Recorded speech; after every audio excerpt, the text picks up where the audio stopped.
No, I'd rather not. Sitting's a position of weakness. Right. Would you mind if I go all feeble? I'm a powerful man, Jane. Very powerful. Do you know what they say about me, Jane? They say that even my eyebrows are powerful. And they're right. I once took this one up to a 3-kilogram weight for a bet. Took all the skin off my forehead, but I managed to lift the bugger. That's the kind of man I am. I'm not a weak man. I'm a strong man. I'm a strong man who... I'm a strong man who... I'm a strong man who... Can't quite finish a sentence. Exactly. A weak man would say it, but I'm not a weak man. I'm a strong man. I'm a strong man who... Yes, I think we've established that.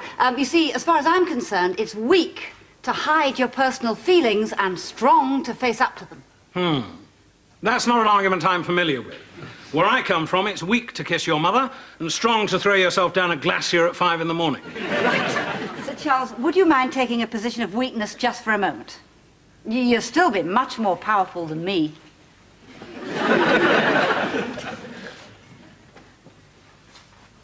Good. Now, Sir Charles, I get the impression that you had a very strict upbringing and that you weren't that close to your parents. I was at Eton, they were in Burma. Right. And since then, you've formed very few close personal relationships? A dog and a 1926 Bugatti. Right. Well, what I think is this. You've been trained to lock, padlock and chain every emotion you've ever had, and it's not doing you any good now, is it? Besides, Sir Charles, it's a different world out there. Footballers cry, rugby players hug each other. Real men blub all the time. It's healthy, it's fashionable, and it's sexy. So my advice to you would be go for it. You never know, you might enjoy it. Jane, there's something I have to tell you. I'm in love. Huh? With Deborah Lobley. Ah. But I thought you said she was a vulgar upstart. That was my way of showing I cared. Right, good. Well, now perhaps we could try a more conventionally romantic way of expressing your feelings. You're right. Yeah. Lobley! In here! No, try calling her Deborah.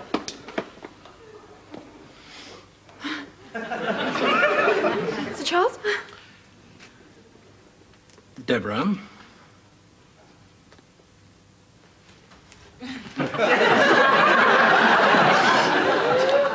Oh, Jane. I think he loves me. Would you care for a pistachio, Lionel?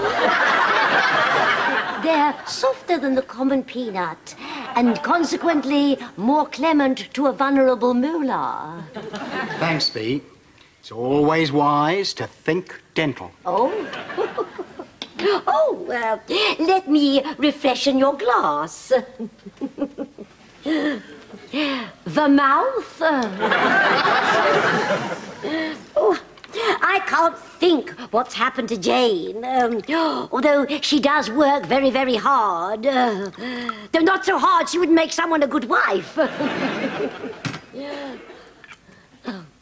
She is so excited about meeting you. And who wouldn't be? Now, glazed cherry or floating hippo?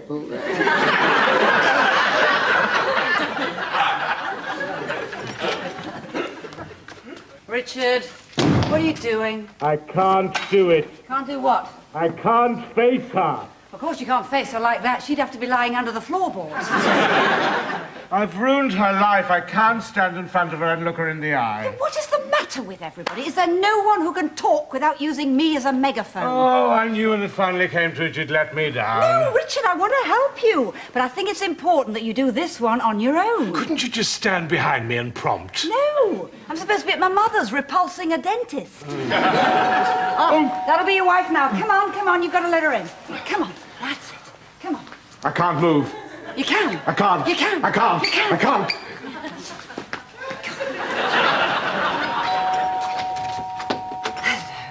Hello. I'm Patience.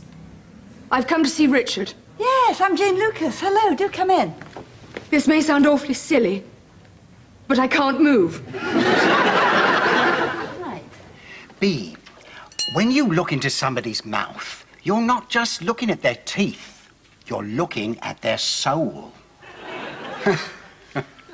I've given up dentistry 4 times, but each time I had to go back. I love teeth, B. They're my life. Lionel, you are so romantic. You understand, dentists, B. Most people don't. They don't understand that behind the surgical mask and rubber gloves, there beats a heart as passionate as any poet's. Oh, more courgette things.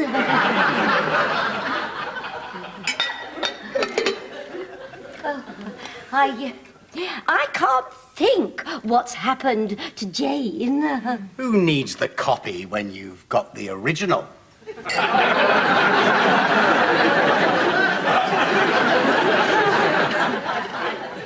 The thing is, I feel so guilty about not being there when things were really bad. And he'll hate me for letting him down.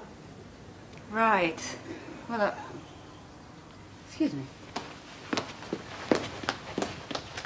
The thing is, she feels really guilty about, not being there when things were bad. And she feels that you'll hate her for letting you down. Oh, but she didn't let me down. I let her down. Yeah, right. But you didn't let him down. He let you down. Oh, Richard. Oh, Richard. Oh, Patience. Oh, Patience. Oh, Richard. Oh, yeah. Oh, Richard. Yes, I know all that. Oh, Patience. Oh, Richard. With you just... All right. Come on. That's it. Right now. Come on, go.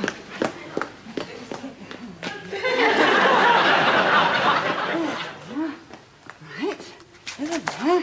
You can be there. And they can sit like that. And you can sit like that.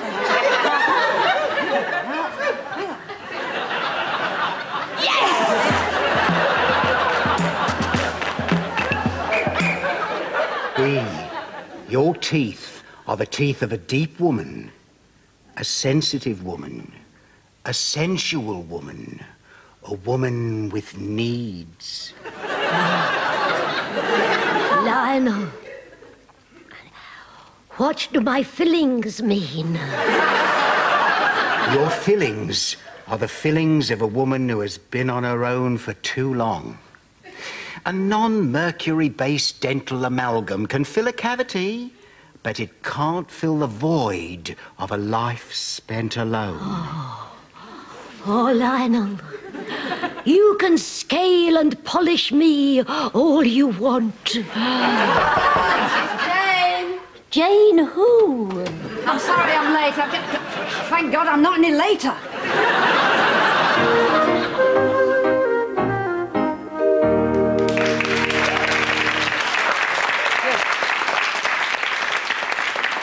And welcome back to the 200th edition of Lucas Live, where we're finding out how some of our guests have progressed since they appeared on the show.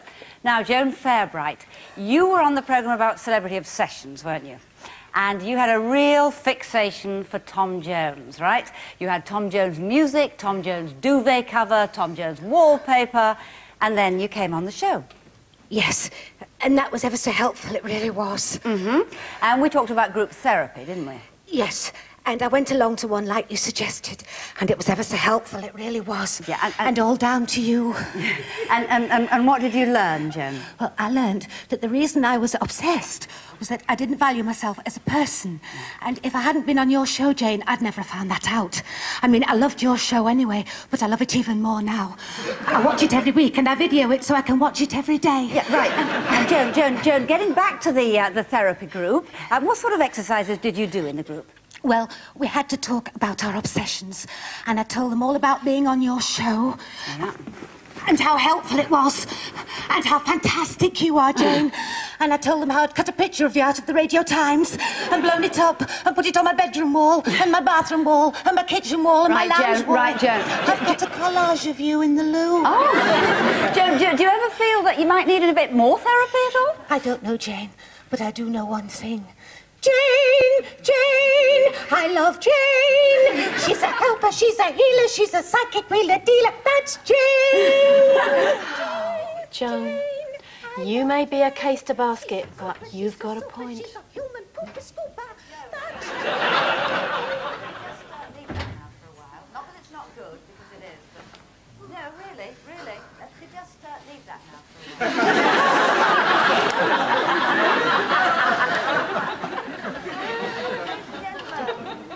It's practically a proposal.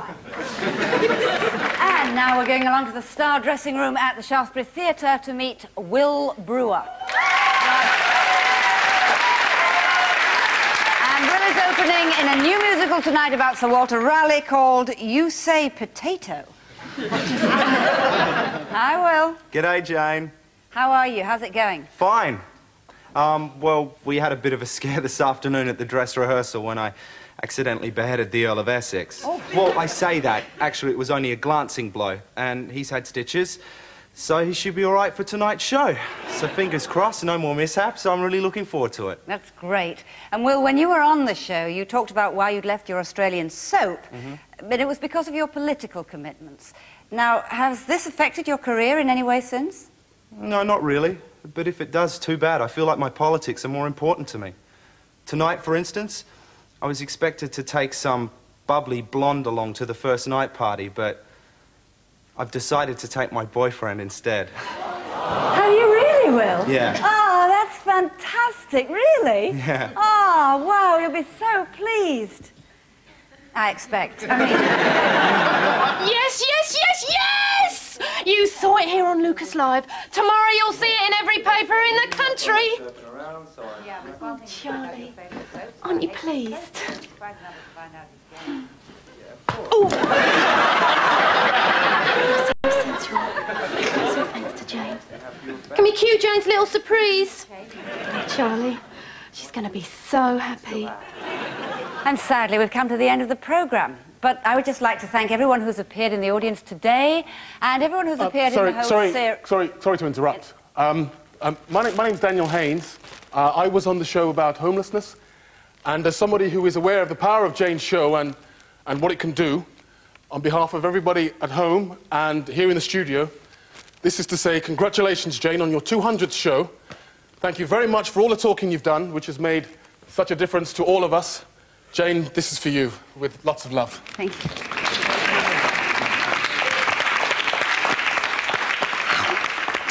Deborah said you'd be pleased. Oh, and you believed her? No, but how else could I get to talk to you? You're not supposed to talk to me. When I slammed the door in your face, I wasn't playing hard to get. I was playing sod off and die. Jane, you're always the one that's saying it's good to talk. Daniel, don't patronise me. I'm quite aware of the irony of the situation. I'm also aware of the irony that the first decent man I fall for in my life turns out to have an Olympic medal in lying. Jane, I know you're angry, but it won't stop me loving you. Oh, please. Do you think I'm such a weak person I'll be taken in by that kind of garbage?